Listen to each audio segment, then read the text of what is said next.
Hi, this is Pat with Sew 406 coming to you from my studio in beautiful western Montana. I'm excited today to teach you how to make your own waxed canvas.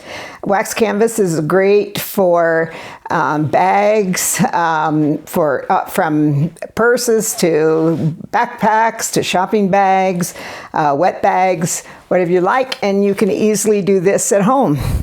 So I have a few samples here. So I've just these are prepped for making reusable shopping bags here. So I've just taken 100% cotton canvas and waxed it. Isn't that cute? Won't that make a great shopping bag? I have some bee fabric, or honeycomb fabric, to go on the inside of this, yellow. Would that be pretty? This is fun print. This is a yoga print, and I thought I would make a wet bag out of this for somebody to put in their gym bag. So when they shower, they can put their towel or their dirty laundry into a wet bag and stick with the theme. This was just a little scrap that I had that I thought was cute, and I was practicing, so I will probably make a small pouch out of this one. And then this one right here is just another scrap that I had. I think I might make a table runner or placemats out of this one.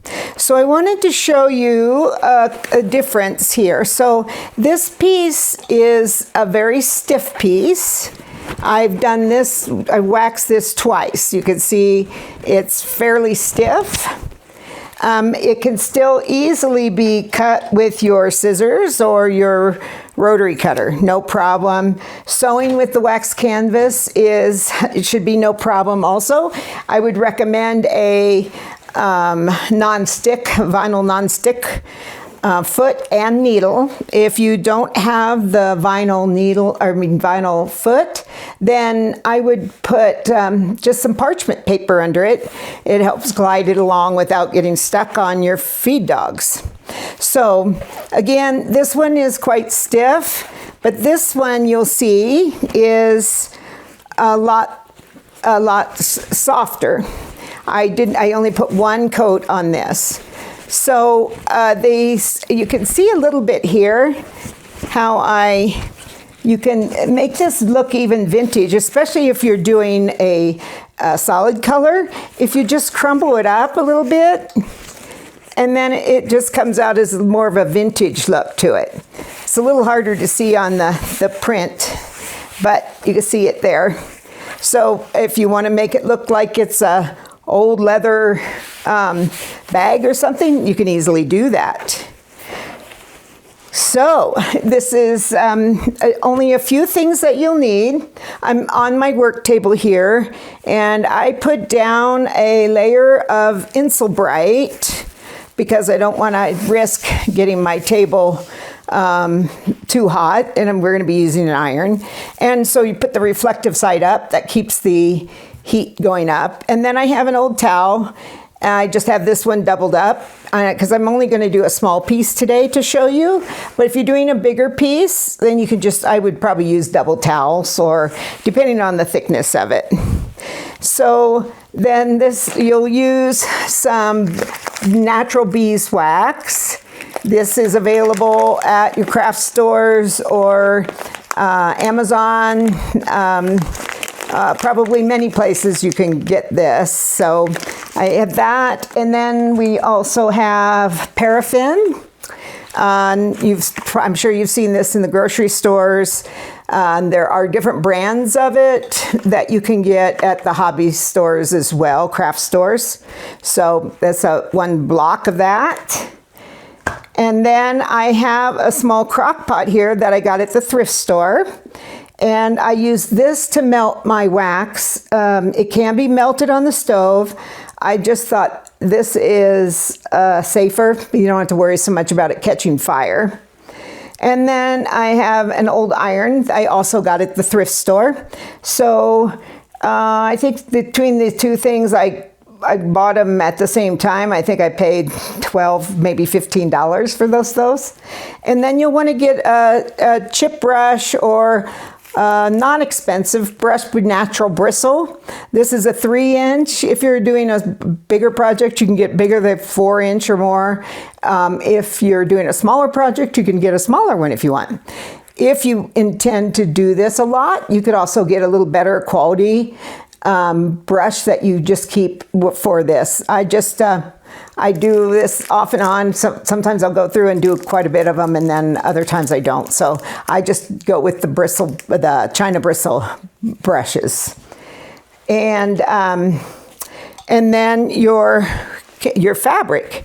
So I've been melting the wax here. So I've taken a block of the paraffin, and then I do about half as much on this. So 2 to 1, 2 parts paraffin to 1 part of the beeswax.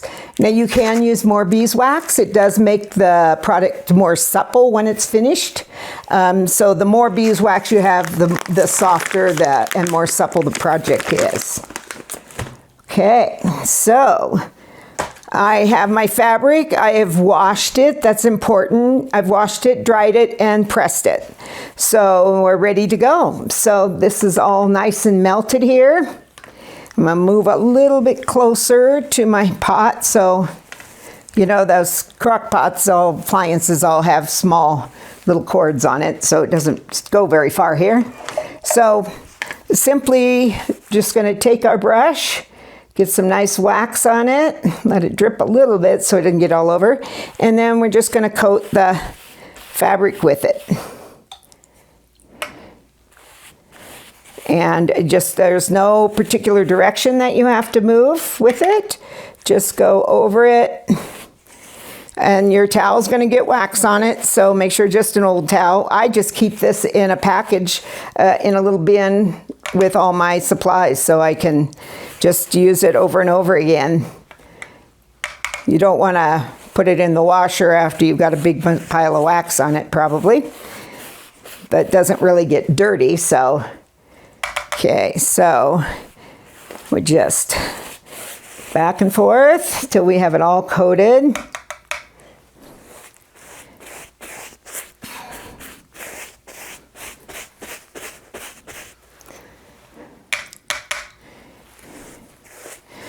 Okay, almost there. Let me move this over a little bit. It's sticky. You could see the wax on the towel there. I'll put it at an angle so I can get it all on here. You can see why I open it all the way up when I'm doing a large piece. If I have a particular pattern in mind or a particular project, I will often cut it rough to size for the pattern instead of using full yardage. And that way it's a little easier to work with. Always cut a little bit more because it may shrink a little bit, but okay. There we go. Now you'll see how this is kind of milky on there. You see the milkiness of that. So now we're going to take care of that by running our iron over it. Again, this is an iron I use only for this.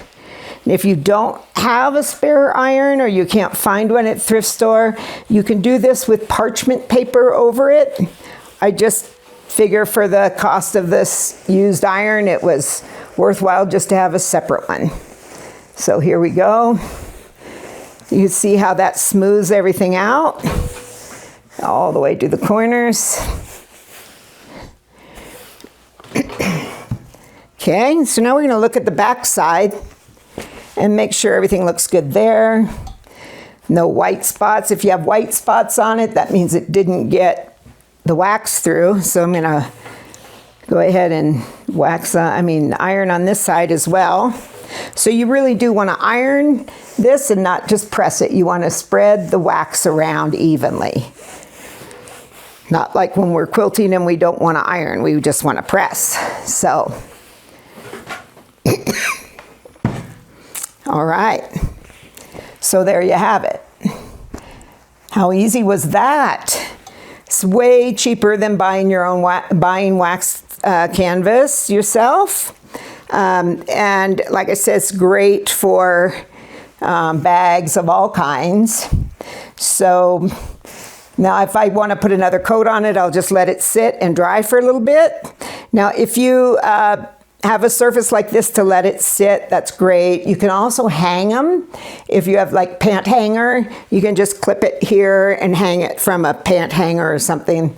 And again, it depends upon how big your piece is. So I love how it just brings out the deep colors in this. So, all right, well, thank you very much for coming and crafting with me today. I appreciate you. Feel free to subscribe. I'll be doing some projects with our wax canvas, and I appreciate you, and have a grand and glorious day.